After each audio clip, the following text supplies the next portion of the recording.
homeless because they're not walking the streets. And the face of homeless is not just, you know, a Ford that lives on the, lives on the streets and panhandles, and elderly, who don't get enough Social Security. Do you see a lot of children? Do you see a lot of children who come in through the homelessness services here in Riverside? The shelter next door really, no, because not that they're not there. The fact is, I believe, it's my opinion, that they're but the families don't want that known because they're afraid then their children will be removed from their care because it's not appropriate for children to be homeless. That's right. Together as I would, I wouldn't want somebody to take my children because of my situation and unable to house them. Any other questions? Yeah, I know get information, money from the government and stuff like that.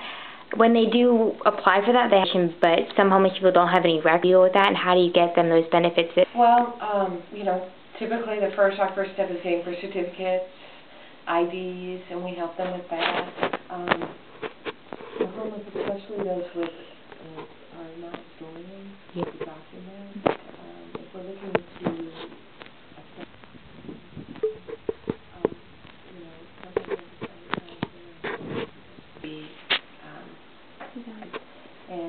it's a process. Sometimes that can take 2 years. Oh, wow. To get Social Security approved. So I have to realize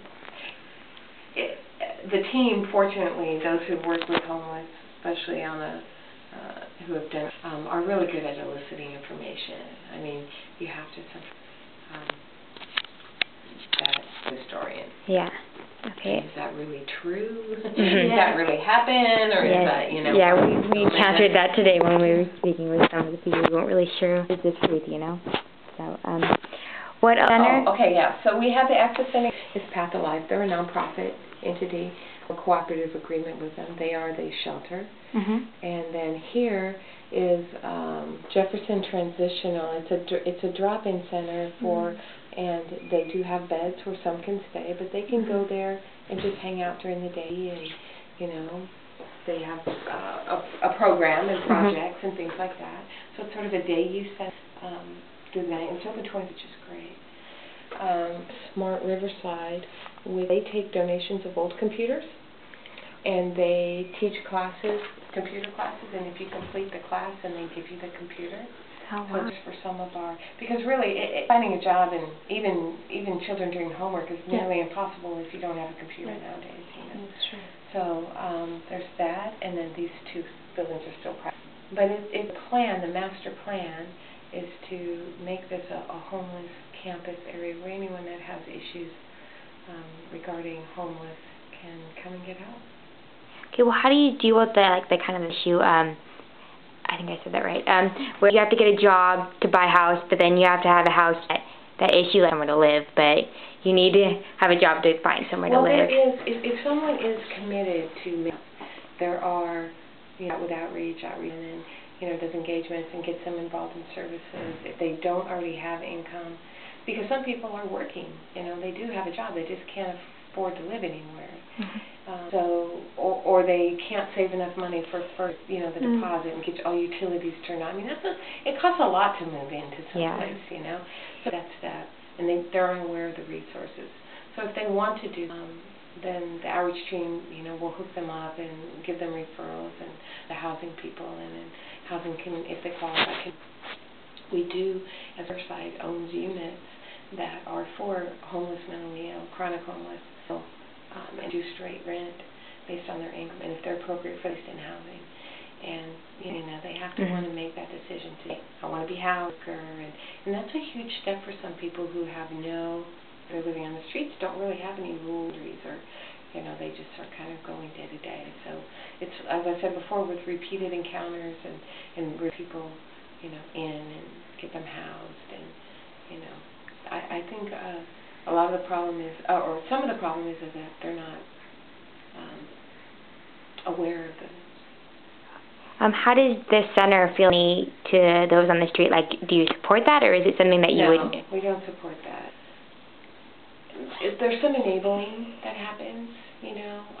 We would like people to visit And if someone is receiving money, clothes, out on the street, there really isn't a need for them to come here and out on the street. So although it's good intentions and we understand that, it's better if people do not live, in the streets. There's also the issue of people, you have to think about all that trash like you saw today. I don't know how bad we saw. you were at, but, somebody goes, oh, here's a bag of clothes. Well, they go through and pick what they want, and the rest just becomes trash. Yeah. And where do they put their trash? You saw today. Yeah. In the egg cabinets.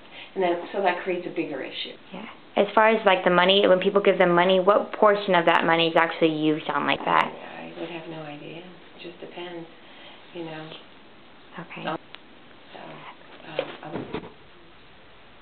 Probably not. Okay.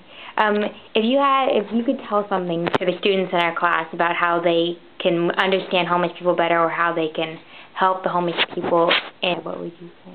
That you should carry around the homeless outreach cards in your car, and I'll give you some of those, and hand them out. What I do is have a bottle of water, sealed bottle of water, I always carry that in my car, and one of those cards, because in summer days especially, when it's hot, and I don't have a problem with water. But, and just aware of the resources that are available, and don't be afraid to talk to somebody.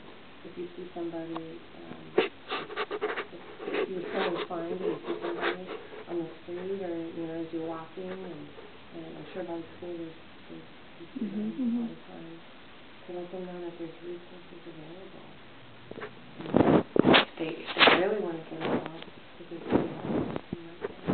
because they worked somebody that wants resources. You can encounter somebody, and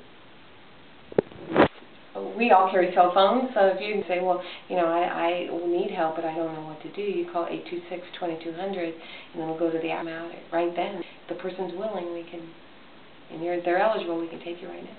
So it's the best way that people every day on the street can help homeless. 826-2200. That keeps them in touch with services. Truly homeless, or qualified for the program, they can, that's the